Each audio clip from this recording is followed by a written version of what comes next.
देखिए, angular momentum को लिखने के लिए हम लोगों ने फॉर ए रिजिड बॉडी दो एक्सप्रेशन सीखा था। तो पहले वो एक्सप्रेशन लिखते हैं, L about O that is R C M cross M V C M plus I C M omega. एक एक्सप्रेशन ये था, and this one happens to be a general expression. General expression मतलब सब situation के value point ओ कोई भी हो सकता है ना। इसी का एक दूसरा फॉर्मूला था, L about A that is I about A into omega. देखो, इसी को हम लोग इस छोटे फॉर्म में लिख सकते हैं। बस छोटे फॉर्म में लिखने के लिए बस एक कंडीशन है, point A could be within body, it could be a point called ICOR, या फिर ये पॉइंट कोई फिक्स्ड एक्सिस का पॉइंट हुआ तो ये छोटा फॉर्मूला लगेगा, ठीक है। And angular momentum is conserved when external torque is 0, ठीक।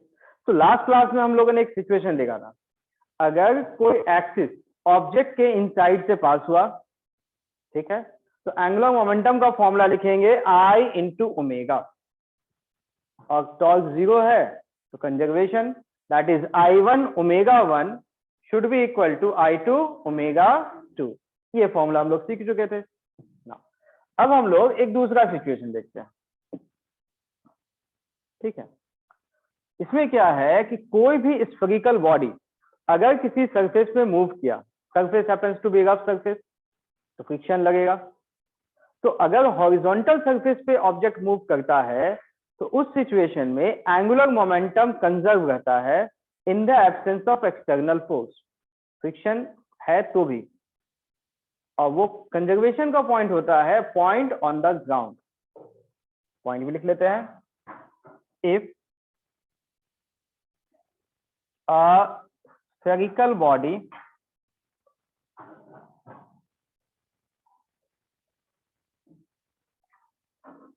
moves in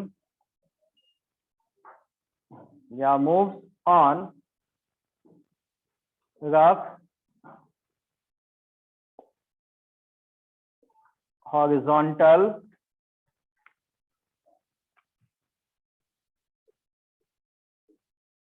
surface, then angular momentum is conserved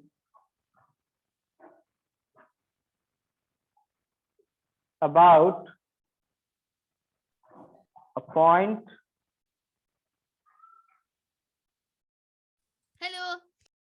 on surface। Angular momentum हमेशा सरफेस में कोई पॉइंट होगा उस पे कंजर्व होगा। कंडीशन एक्सटर्नल फोर्स 0 होना चाहिए अदर देन फ्रिक्शन, ठीक है। अप्लाई करना सीखते हैं, ठीक है। पहले पॉइंट लिख लीजिए, example.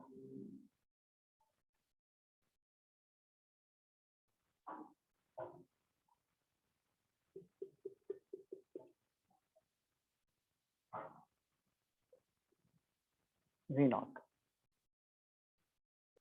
so solid sphere, mass m, radius r, it's a rough surface। Rough surface है कहने का मतलब यहाँ पे फ्रिक्शन है,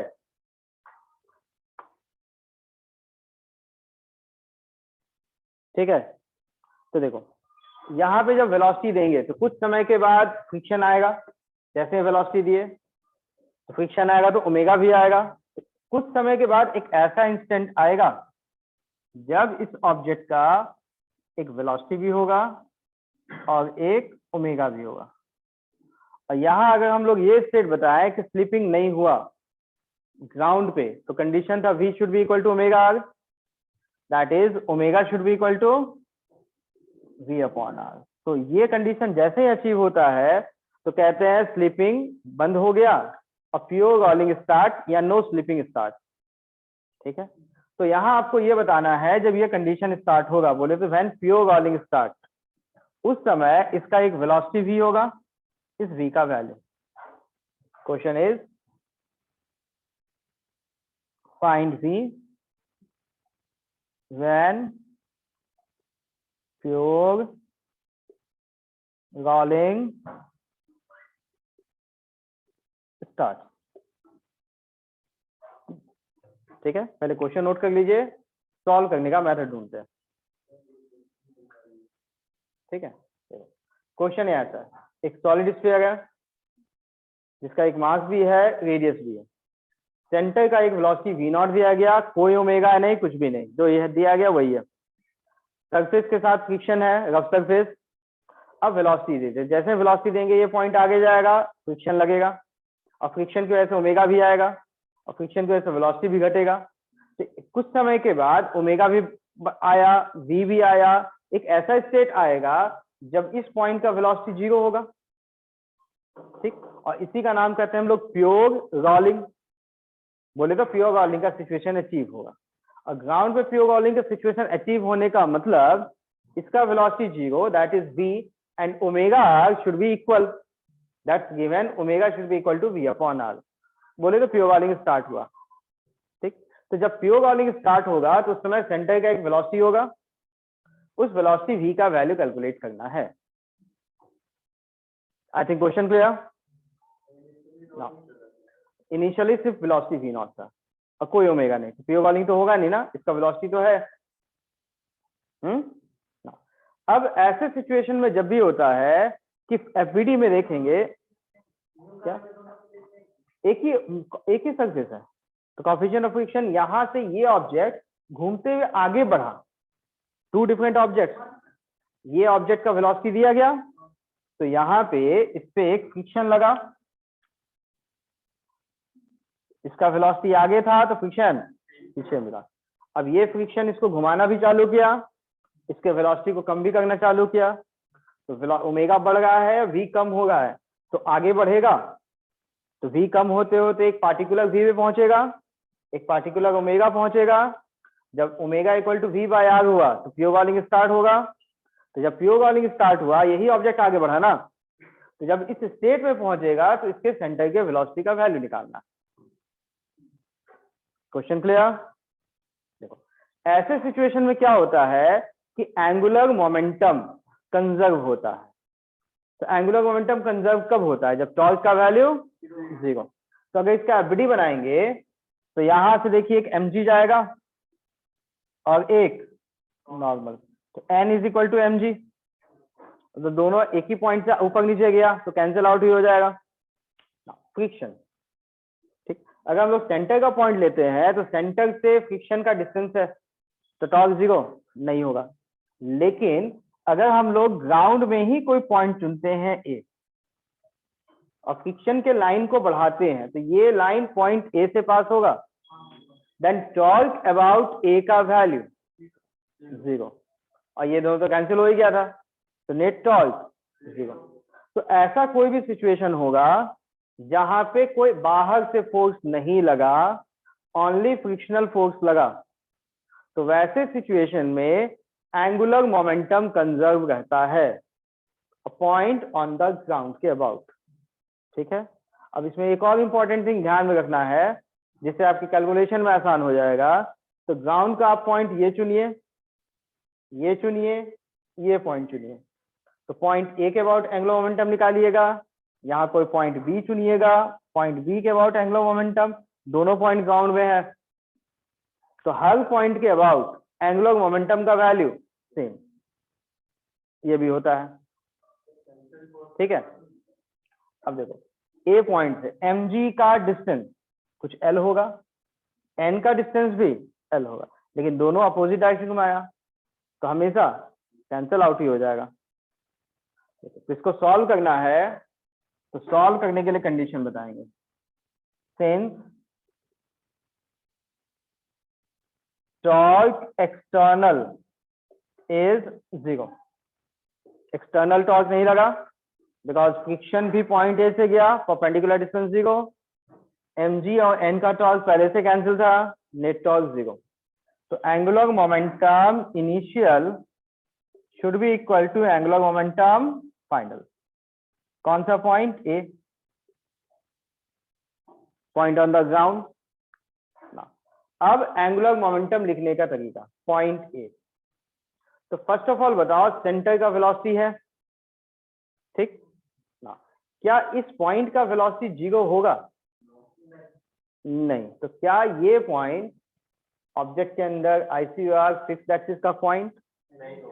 तो बड़ा फॉर्मूला लगेगा, ठीक है। तो इनिशियल वैल्यू तो बड़े फॉर्मूले से निकलेगा। चलो फाइनल वैल्यू को ले देखते हैं। इस पॉइंट का वेलोसिटी तो 0 होगा, तो लेकिन ये पॉइंट बी है।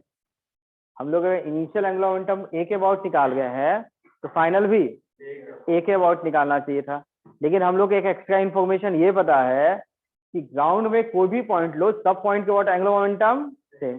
तो इनिशियल अगर आप बी के अबाउट निकालते यहाँ का भी और फाइनल भी बी के अबाउट निकालते तो वैल्यू वही मिलता जो इनिशियल ए के अबाउट निकला और फाइनल ए के अबाउट निकला। Got it? चलो तो और सेकेंड वाले के लिए कौन सा फॉर्मूला लग जाएगा? फिर छोटा वाला आईसीआर मिल गया ना, तो छोटा फॉर्मूले से काम चल जाएगा। चलो अब शुरुआत में तो बड़ा फॉर्मूला आरसीएम क्रॉस एमवीसीएम, जिसे हम लोग यूज करते हैं momentum of centre of mass into perpendicular distance. तो मोमेंटम का value m into V not. तो m वी नॉट के लाइन से इस लाइन को आगे बढ़ाओ, a का परपेंडिकुलर डिस्टेंस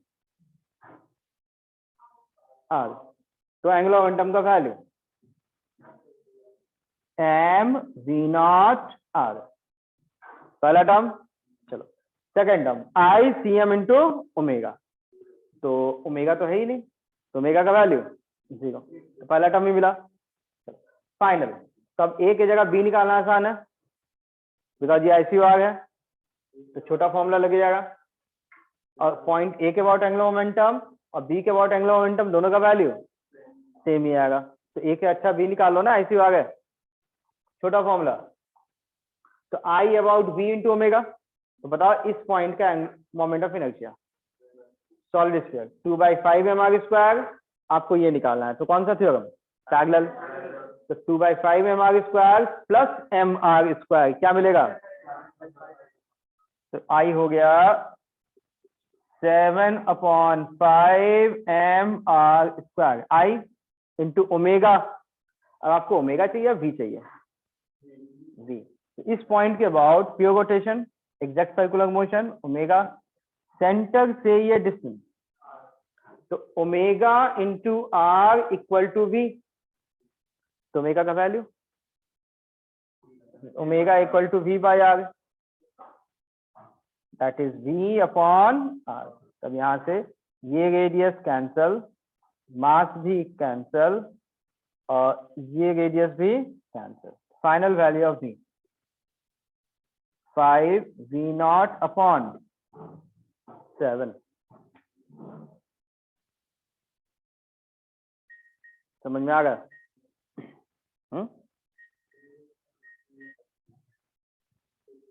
देखिए फिर से एक बार देखना चाहो तो देख लो। यहाँ देखो, सिचुएशन में एंगुलर मोमेंटम हमेशा conserve a point on the ground. तो ग्राउंड का पॉइंट ए लो, बी लो, initial final angular momentum A के अबाउट बी के अबाउट दोनों सेम ही होता है, ठीक है। तो इनिशियल के लिए मोमेंटम इनटू परपेंडिकुलर डिस्टेंस, क्योंकि इनिशियल में कोई आईसीआर पॉइंट नहीं था, तो बड़ा फॉर्मूला तो लिखेंगे M V not perpendicular distance R, ठीक। आईसीएम इंटू ओमेगा तो था ही नहीं। अच्छा, इस पॉइंट के अबाउट वेलोसिटी जो है ये कैसा घुमाया? क्लॉकवाइज, ठीक। तो क्लॉकवाइज को प्लस माने, तो सेकंड केस में भी ओमेगा कैसा है? क्लॉकवाइज। तो सेकंड वाले को भी प्लस लिखेंगे, ठीक है। तो पहला तो M V not R, ICM omega तो है नहीं, तो पहला टर्म वही M V not R. Second में पॉइंट भी जो है वो आईसीआर बनेगा, जीरो वेलोसिटी का पॉइंट, तो आई अबाउट बी, तो ये हो गया 2/5 mr² प्लस mr², ऐड करने पे 7/5 mr² इंटू ओमेगा, और omega into R equal to V, तो तो ओमेगा का वैल्यू v अपॉन आर ये आ जाएगा, इस तरह से वैल्यू मिलेगा। देखो एक दो और सिचुएशंस देखते हैं।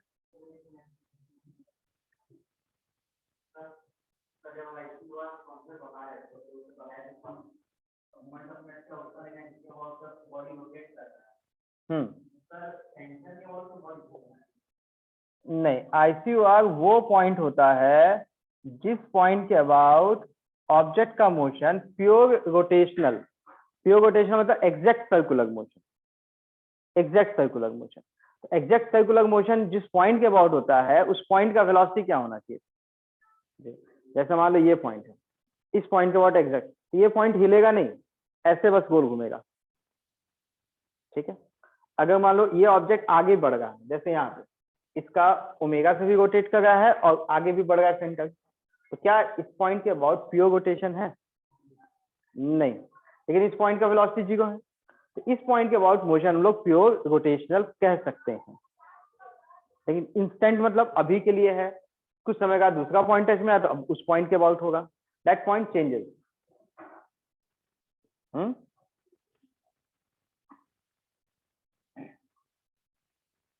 देखिए ऐसा एक और question number 2, spherical body, centre का velocity v naught, omega naught है 2v naught by r, it's a hollow sphere, इसका एक मास भी है, रेडियस भी है, सरफेस इज रफ सरफेस, ठीक है। क्वेश्चन,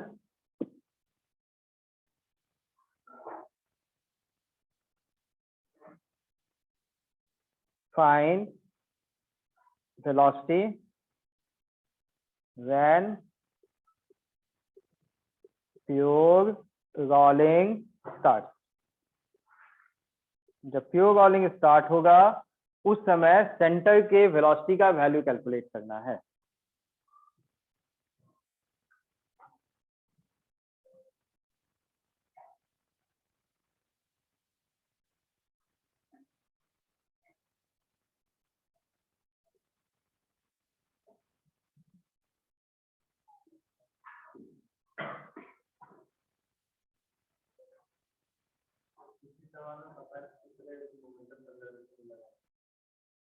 एफबीडी में ढूंढिए यहाँ पे फोर्स कौन कौन सा लगा, mg नॉर्मल एंड फ्रिक्शन। तो ऐसे सिचुएशन में हम लोग क्या सीखे थे, एंगुलर मोमेंटम कंजर्व रहेगा, कौन से पॉइंट के अबाउट, ग्राउंड का कोई पॉइंट, ठीक। तो ग्राउंड का कोई पॉइंट चुन लो, पॉइंट ए या बी, उसके बाद एंगुलर मोमेंटम कंजर्व। तो ये इनिशियल सिचुएशन। फाइनल सिचुएशन के बारे में क्या बोला गया, कब के लिए निकालना था, प्योर रोलिंग। तो प्योर रोलिंग में सेंटर का एक वेलोसिटी v होगा और एक ओमेगा ऐसे मिलेगा ना, ताकि v आगे ओमेगा आगे पीछे कैंसिल आउट हो जाए, और इस ओमेगा का वैल्यू, तो आपको इस v का वैल्यू निकालना है।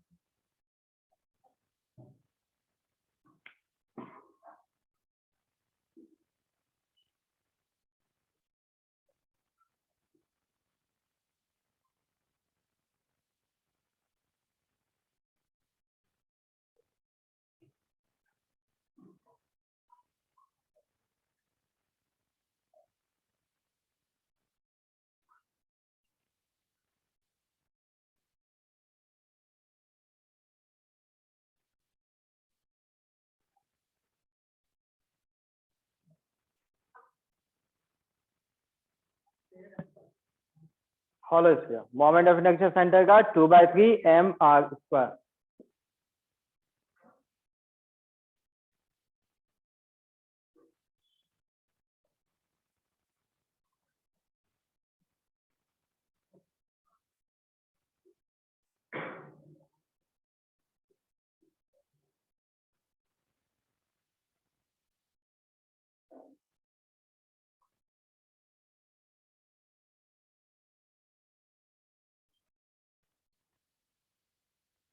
आ गया?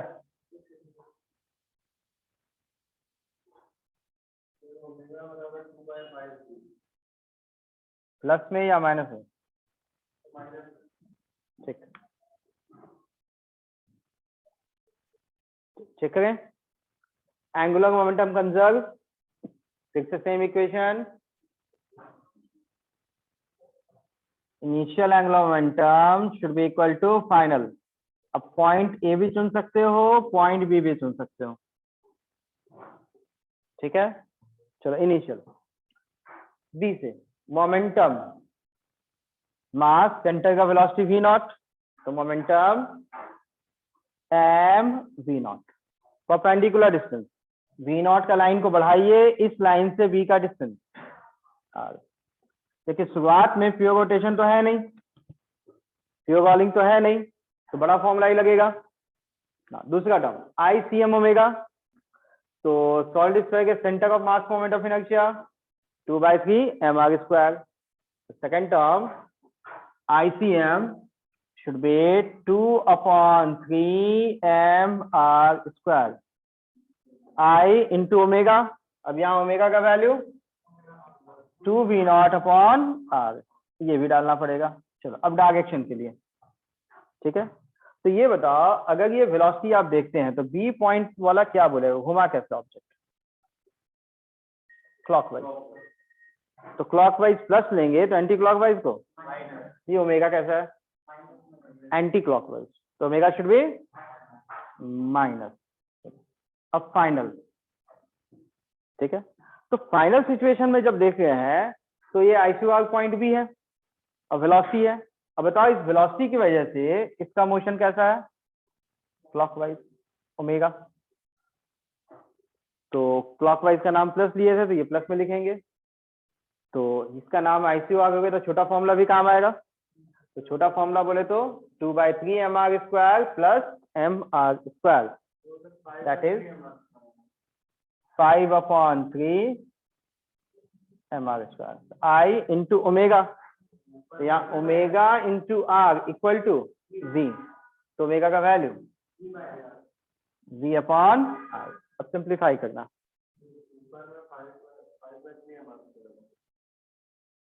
ICM centre of mass moment of inertia 2/3 mr square.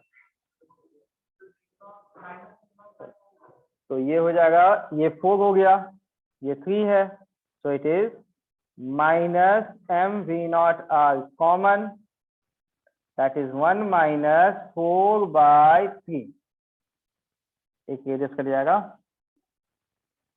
Is equal to 5/3 mvr। तो सिंप्लीफाई करने पे mr cancel, v is equal to minus of v0/5,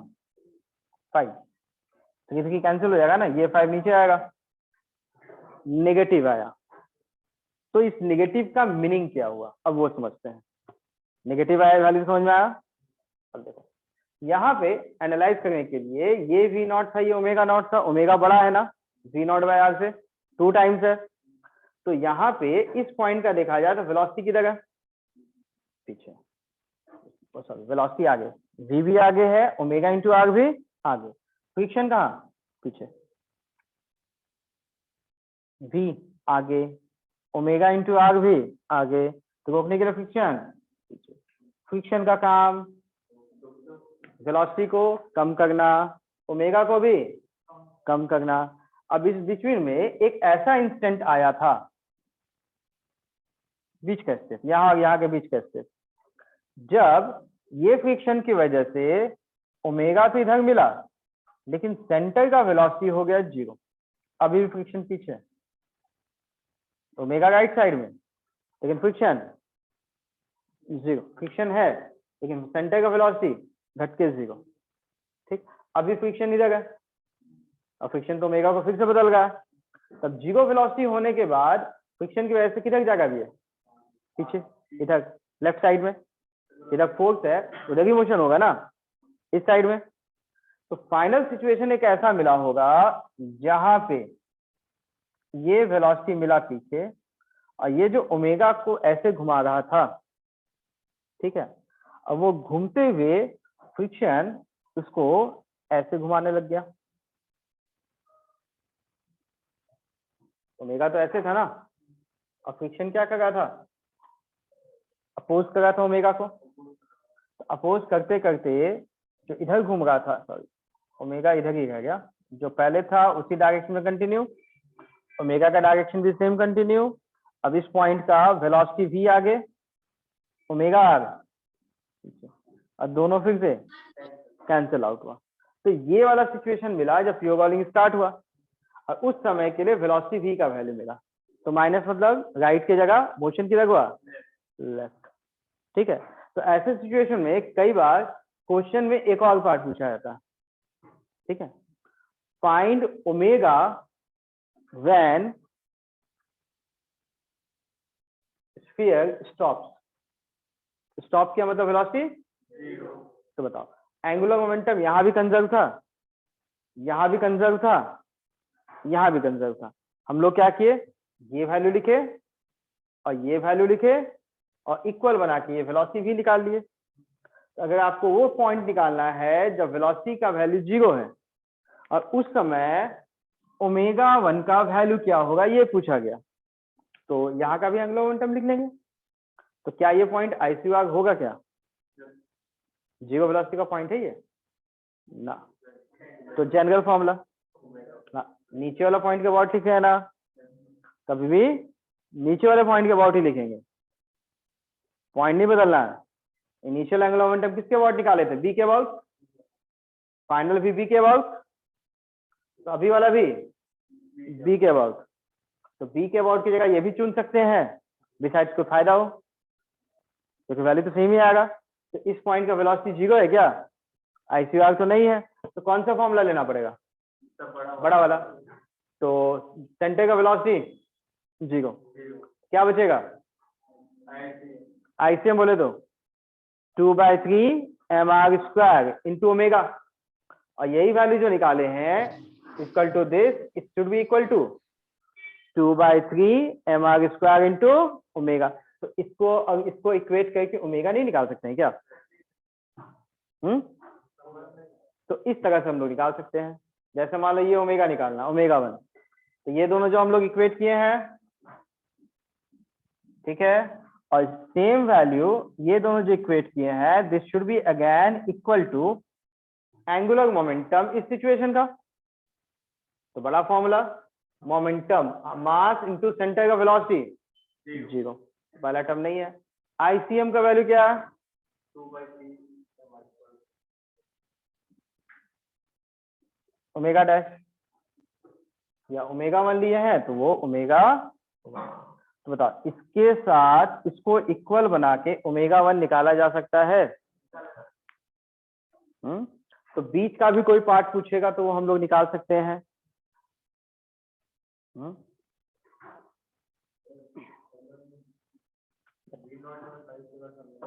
angular momentum conserve हुआ, तो यहाँ पे प्योर बॉलिंग के लिए v का वैल्यू v0/5 मिला, माइनस मतलब पीछे गया, ठीक है ना।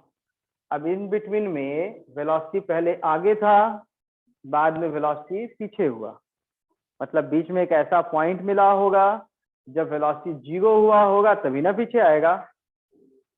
तो अगर पूछा गया इफ जब वेलोसिटी सेंटर का 0 था उस समय इसका एंगुलर वेलोसिटी का वैल्यू क्या था, आई थिंक पॉइंट क्लियर, क्या पूछा गया।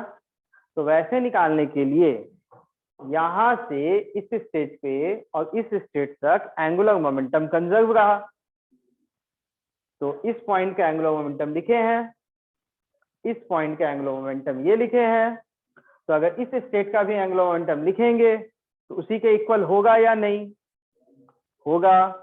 तो इस स्टेट में जब सेंटर का वेलोसिटी 0 था तो ग्राउंड का पॉइंट ICOR तो नहीं था, तो बड़ा फॉर्मूला से निकलता, तो बड़ा फॉर्मूला में सेंटर का वेलोसिटी 0, तो ये टर्म नहीं होता, बचता क्या, ICM ओमेगा। तो हॉलो स्फीयर के लिए ICM का वैल्यू 2/3 mr² इंटू ω1। तो अगर हम लोग इसको और इसको इक्वल बनाएंगे तो पहला वाला टर्म के साथ इसको इक्वेट करते हैं तो ω1 का वैल्यू हम लोग निकाल सकते हैं। क्लियर? दूसरा वाले के साथ भी आप निकाल सकते हो, लेकिन दूसरा वाला पहले आप v निकालेंगे, उस v का वैल्यू डालेंगे तब ना। जैसे ये v निकाल लिए, इस v का वैल्यू यहाँ पुट करो, फिर इक्वेट करके ω1 निकाल लो।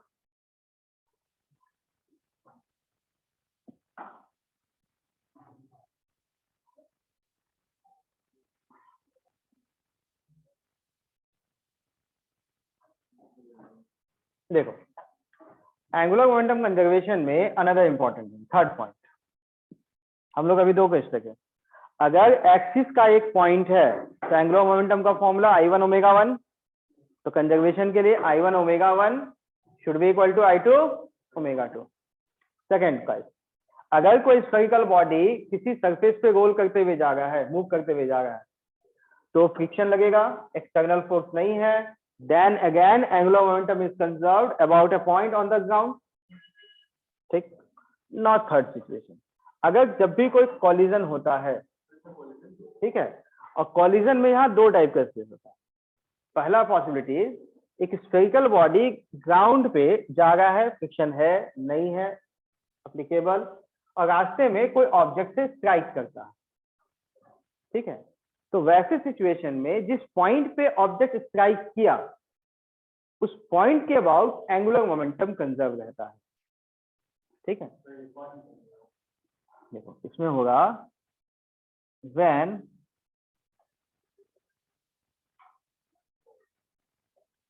spherical body move on horizontal surface, then a spherical body move on horizontal surface, then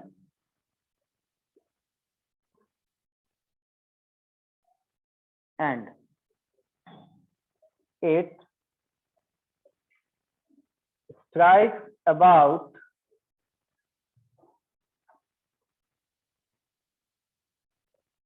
a point on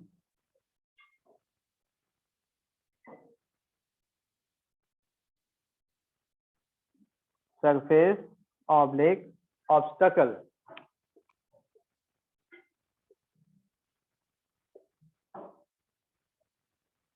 then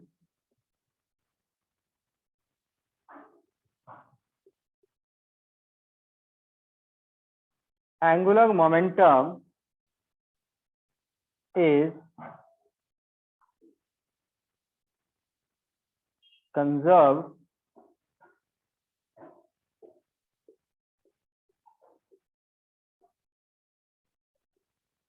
about a point on ground, sorry,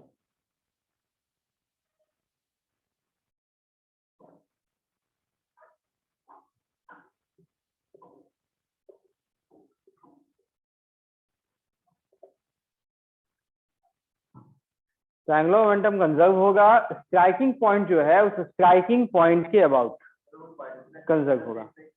ठीक है, आते हैं एग्जांपल पे देखते हैं। देखो example,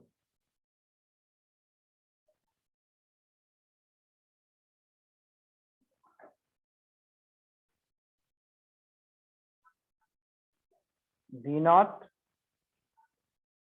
omega naught is V naught upon R। थियोगॉलिंग का case आगे आया, रास्ते में एक ऑब्जेक्ट मिला, दिस हाइट इज R/2। ठीक है, इट्स अ सॉलिड स्फीयर, मास भी है, रेडियस भी है, गिवन है the body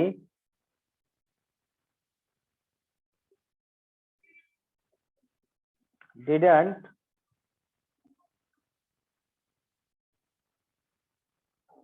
bounce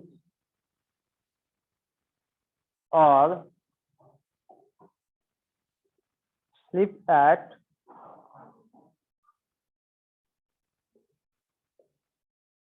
striking point.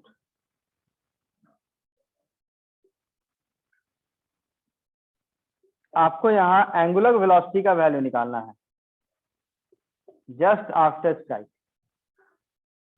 You have to find omega just after the strike. ठीक है. तो इसमें होगा क्या कि ये तो रफ सरफेस है, तो ओमेगा भी है, वी भी है, लेकिन प्योर गॉलिंग है, तो एक्सटर्नल फोर्स तो नहीं है. तो जब एक्सटर्नल फोर्स नहीं है तो प्योर गॉलिंग को मेंटेन करने के लिए क्या फ्रिक्शनल फोर्स की जरूरत है? नहीं. तो बिना फ्रिक्शनल फोर्स के ये मूव करेगा. तो जब ये बिना फ्रिक्शनल फोर्स के मूव करेगा तो एक पॉइंट आएगा जब ये यहाँ पे ऐसे स्ट्राइक करने वाला है. ठीक. अब यहाँ कंडीशन दिया है कि जैसे इस पॉइंट पे स्ट्राइक किया और स्ट्राइक करने के पे जस्ट बाद ये जंप नहीं किया, उस पॉइंट के साथ टच करते रह गया, बोला बाउंस नहीं किया. ठीक है. सेकंड थिंग, इस पॉइंट पे स्लिप नहीं किया. मतलब हुआ क्या कि जैसे मान लो ये ऑब्जेक्ट ऐसे जा रहा था, इस पॉइंट पे टच किया और तो इस पॉइंट के बाद ये अब ये उठने लगेगा. इस पॉइंट के बाद ये उठने लगेगा. उठने लगेगा मतलब सेंटर यहाँ पे जो ऐसे था ये ऐसे ऊपर जाने लगेगा ऊपर से. ठीक है. फिर बात करके आगे चला जाएगा. लेकिन हम लोग का अभी कंडीशन क्या देखना है कि ये जब नीचे में टच था, टच किया, टच करने के जस्ट बाद उठना स्टार्ट हुआ, उठा नहीं, मतलब सेंटर का हाइट आर है तो अभी भी सेंटर का हाइट आर है, तो टच करने के जस्ट बाद इसका एक एंगुलर वेलोसिटी होगा. That omega we have to find. अब एस्पिरेशन हो सकता है बिकॉज एफबीडी है तो फोर्स भी लगेगा, एस्पिरेशन भी होगा, लेकिन अपने को जस्ट स्ट्राइक करने के तुरंत बाद ओमेगा निकालना है. I think point clear. Friction होगा, रहने दो. यहां से जब वेलोसिटी है ओमेगा है और v equal to omega R, मतलब इस पॉइंट का वेलोसिटी 0, मतलब प्योर गॉलिंग का सिचुएशन.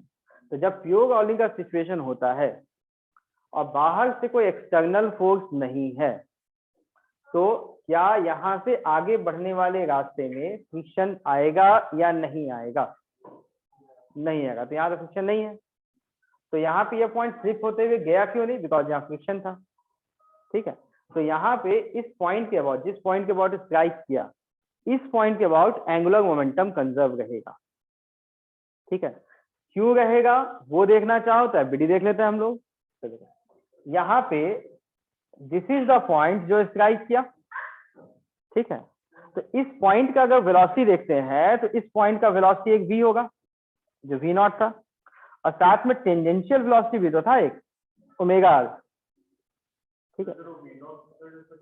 सेंटर का वेलोसिटी v नॉट, सेंटर का वेलोसिटी v नॉट, ओमेगा से रोटेट किया तो इसका एक वेलोसिटी ओमेगा आर भी तो होगा यहाँ. अब वही पॉइंट, अब तक तो फ्रिक्शन नहीं था, टच करने से जस्ट पहले इस पॉइंट का वेलोसिटी, जस्ट पहले, सेम कहानी. ठीक.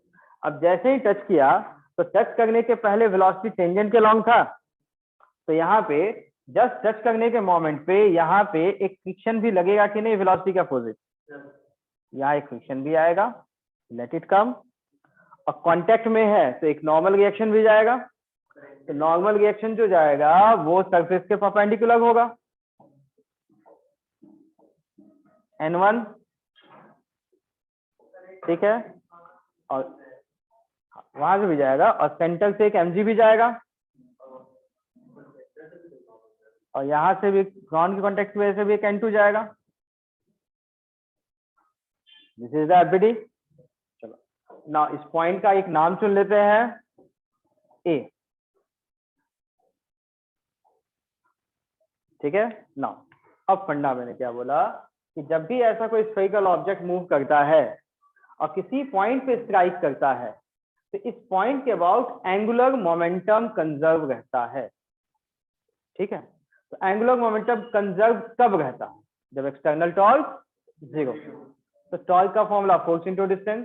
देखो फ्रिक्शन तो यहीं से गया, टॉर्क 0, नॉर्मल यहीं से गया, टॉर्क 0, mg लिख किया, डिस्टेंस तो होगा, टॉर्क n12 का भी डिस्टेंस तो होगा, टॉर्क तो है। ठीक है, क्या ये दोनों कैंसिल आउट नहीं होगा? तो दोनों का मिला के टॉर्क भी 0। ठीक है, दूसरा एक और फॉर्स सोच सकते हो, टॉर्क का फॉर्मूला था फोर्स इनटू परपेंडिकुलर डिस्टेंस। ठीक है, अगर हम लोग बहुत छोटे टाइम इंटरवल की बात करते हैं, बहुत छोटा टाइम इंटरवल, उस छोटे टाइम इंटरवल में कांस्टेंट फोर्स का टॉर्क, या याद कीजिए इम्पल्स जब पढ़े थे, तो इम्पल्स में जो फोर्स इन्वॉल्व होते थे उन फोर्स को हम लोग दो कैटेगरी बनाए थे, एक का नाम इम्पल्सिव, एक का नाम कांस्टेंट या नॉन इम्पल्सिव। इम्पल्सिव फोर्स उसको कहते थे जो कॉलिजन के टाइम में आता था, उसका वैल्यू बहुत बड़ा होता था लेकिन टाइम बहुत छोटा। ठीक, और दूसरा वाला था नॉन इम्पल्सिव कांस्टेंट, वो हमेशा फिक्स ही रहता था, लेकिन जब छोटा टाइम इंटरवल देखते हैं तो उसकी वजह से इम्पल्स का वैल्यू निग्लिजिबल, बहुत छोटा होता था। सेम कहानी यहाँ देख सकते हैं। ठीक है, तो यहाँ पे अगर हम लोग एक टर्म यूज करें एंगुलर इम्पल्स, मतलब torque into time, torque into time, तो कॉलिजन का टाइम बहुत छोटा होगा, तो उस mg का टॉर्क परपेंडिकुलर डिस्टेंस टॉर्क मिला और छोटे टाइम से मल्टीप्लाई कर दे कॉलिजन का, तो constant force into time, torque into time negligible. तो ये नॉर्मल तो हमेशा से था, हाँ, तो नॉर्मल का वैल्यू बदल गया था क्या? ये कॉलिजन के टाइम पे तो नहीं आया, पहले से था, तो ये वाला नॉर्मल कांस्टेंट वाला फोर्स जैसा होगा, तो इसके टॉर्क इनटू टाइम निग्लिजिबल, 0 ही मानेंगे। लेकिन ये वाला नॉर्मल कब आया? तो ये वाला तो इम्पल्सिव होगा, हाँ, लेकिन ये तो ए से गया, इसका टॉर्क 0, तो इसको तो लेना ही नहीं है। फ्रिक्शन भी कब आया? जब टकराया, तब कॉलिजन हुआ तब, तो ये वाला फोर्स भी इम्पल्सिव, इसका टॉर्क लेंगे, लेकिन ये फोर्स तो ए से गया ना, परपेंडिकुलर डिस्टेंस, तो टॉर्क तो 0 कहलाएगा इसका ए के अबाउट। कंफ्यूजन अभी? तो पॉइंट ए के अबाउट एंगुलर मोमेंटम कंजर्व, तो कंजर्व को मतलब initial angular momentum should be equal to final, तो इनिशियल भी ए के अबाउट, फाइनल भी, बढ़िया। चलो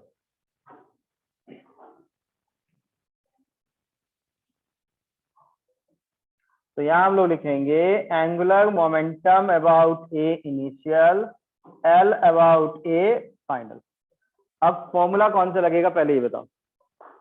पॉइंट ए इस मोशन के लिए प्योर वॉल्यूम तो था, तो पॉइंट ए ग्राउंड का कोई पॉइंट है क्या? नहीं, हाइट ऊपर है ना, ग्राउंड का पॉइंट नहीं, तो क्या पॉइंट ए की जगह हम लोग इस पॉइंट को चुन सकते हैं? नहीं, सेम लेवल पे तो नहीं है ना, तो हम लोग को पॉइंट ए ही चुनना पड़ेगा ना। बताओ पॉइंट ए क्या ICOR विद इन बॉडी वाला पॉइंट है? पहले वाले सिचुएशन के लिए, पहले वाले के लिए नहीं है ना, तो कौन सा फॉर्मूला? बड़ा वाला। तो पहले बड़ा वाला लिखते हैं, तो फॉर्मूला क्या था? मोमेंटम इनटू परपेंडिकुलर डिस्टेंस, तो मोमेंटम बोले तो मास m, वेलोसिटी v नॉट। और देखो ये वेलोसिटी का लाइन है, ग्राउंड से कितने हाइट पे है? r। अब वेलोसिटी का लाइन तो वही, अब ये r/2 है, तो ग्राउंड से वेलोसिटी का लाइन का height r/2, m v not perpendicular distance r/2। Momentum समझ में आया? हम लोग को सेंटर से नीचे का डिस्टेंस कितना है? अब बताओ इस पॉइंट पर जस्ट किया, तो ये डिस्टेंस r/2 है, तो सेंटर से इस लेवल का डिस्टेंस क्या होगा? तो यहां से ऊपर का डिस्टेंस, तो वेलोसिटी का लाइन दिए, momentum m v not, velocity का लाइन से पॉइंट ए का डिस्टेंस, तो m v नॉट r/2। और ये घुमा कैसे था? ऐसे आ रहा था क्लॉकवाइज। ओमेगा कैसा है स्टार्टिंग का? क्लॉकवाइज, तो plus ICM omega plus ICM, object का नाम solid sphere, 2/5 mr², omega v0 by r given है, ये कॉलिंग था। इनिशियल समझ में आया? फाइनल। तो फाइनल सिचुएशन में इस पॉइंट पे स्लिपिंग तो हुआ नहीं, जब स्लिपिंग नहीं हुआ तो उस पॉइंट का ICOR तो नाम होगा, तो छोटा फॉर्मूला लगेगा। तो ICM 2/5 mr² plus mr², that is 7/5 mr²। तो I इंटू ओमेगा, ओमेगा निकालना है आपको, ठीक है। तो पहले ओमेगा का वैल्यू निकाल के बताओ क्या आएगा। MVR कॉमन निकाल लीजिए, 1/2 plus 2/5, 9/10, 4 plus 5, 9/10 mv0 r is equal to 7/5 mr² omega. m cancel, एक रेडियस भी कैंसल, 5 2, ओमेगा का वैल्यू 9/14 v0 r, ठीक है। चलो एक बार फिर से देखो क्वेश्चन। एक सॉलिड स्फीयर था, हॉरिजॉन्टल सरफेस पे मूव किया, प्योर वॉल्यूम था, that is v equal to omega r था, रफ सरफेस। लेकिन यहाँ फ्रिक्शन लगेगा नहीं स्टार्टिंग में, क्योंकि प्योर वॉल्यूम जब ग्राउंड पे है एक्सटर्नल फोर्स नहीं होता है, तो बिना फ्रिक्शनल फोर्स के भी प्योर वॉल्यूम होता है। तो ऐसे जा रहा था, रास्ते में एक ऑब्स्टेकल मिला, ये इस पॉइंट पे स्ट्राइक किया, तो स्ट्राइक करने पे ये स्लिप नहीं किया, या कूदा भी, जंप भी नहीं किया, बाउंस भी नहीं किया, ठीक है। मतलब इस पॉइंट पे स्लिपिंग नहीं हुआ। तो स्ट्राइकिंग के जस्ट बाद इस पॉइंट के बाद जो ओमेगा मिलेगा, उस ओमेगा का वैल्यू कैलकुलेट करना है, ठीक है। तो ऐसे सिचुएशन में एंगुलर मोमेंटम हमेशा स्ट्राइकिंग पॉइंट के अबाउट कंजर्व होता है, ठीक है। तो कब? कॉलिजन के जस्ट पहले, कॉलिजन के जस्ट बाद। अब थोड़े टाइम बाद ये ऊपर उठ गया, उस समय का नहीं, कॉलिजन के जस्ट बाद और जस्ट पहले, वही दोनों कंडीशन। तो इनिशियल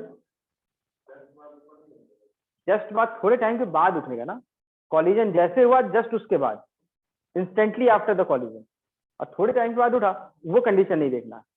तो यहाँ पे देखेंगे इनिशियल एंगुलर मोमेंटम m, ये पॉइंट स्टार्टिंग में ICOR भी नहीं था, विद इन बॉडी भी नहीं था, तो बड़ा फॉर्मूला, तो m v0 परपेंडिकुलर वेलोसिटी का लाइन से इस a का डिस्टेंस r/2, तो m v0 r/2। दूसरा term ICM omega 2/5 mr² into omega v0 by. ये डायग्राम के लिए इस पॉइंट इनिशियल। सेकंड, इस डायग्राम के लिए ये पॉइंट ICOR है 2/5 mr² plus mr², 7/5 mr² into omega, omega का वैल्यू।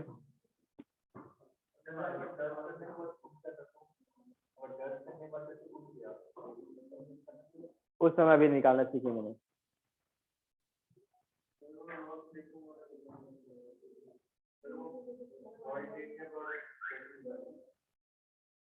कौन सा, इनिशियल एंगुलर मोमेंटम या फाइनल?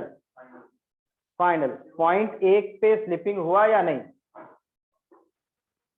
नहीं, बताया गया स्टार्टिंग पॉइंट के बाद स्लिप नहीं किया। तो जब पॉइंट A के अबाउट स्लिप नहीं किया, तो इस पॉइंट का वेलोसिटी कितना? 0। इसका नाम ICOR, छोटा formula 2/5 mr² plus mr², I into omega. नहीं लेते तो फिर ये बड़ा वाला फॉर्मूला से निकालते हैं हम लोग। तो अब देखो, अब जैसे स्ट्राइक किया, तो स्ट्राइक करने के बाद का सिचुएशन अलग से बना देते हैं।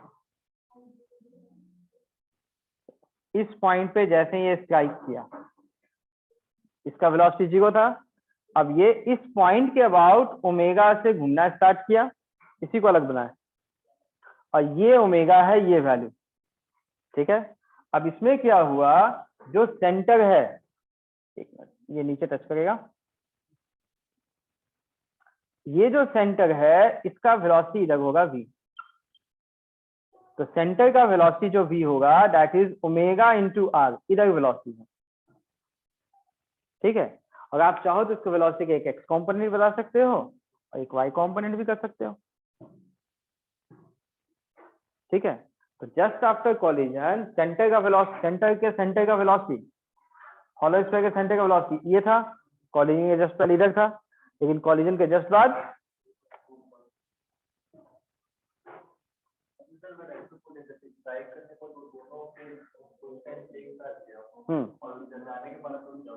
उसके बाद फिर उसका हाइट बढ़ेगा, तो हाइट बढ़ेगा तो हाइट सबके लिए हम लोग एनर्जी कंजर्वेशन सब लगाएंगे, मतलब वर्क एनर्जी थ्योरम सब लगाते हैं, वो अगली कहानी है। ये दोनों कहानी समझ में आई? ठीक है। तो मतलब बस आपको कहानी के नाम पे इन सब में समझना क्या है, समराइज। अगर ऑब्जेक्ट मूव करता है, किसी पॉइंट पे स्ट्राइक करता है, तो स्ट्राइकिंग पॉइंट के about initial angular momentum equal to final angular momentum, और मोमेंटम का फॉर्मूला ये लगाना है। इतना ही बस ध्यान देना और कुछ भी नहीं। ठीक है, चलो बाकी फिर नेक्स्ट क्लास में।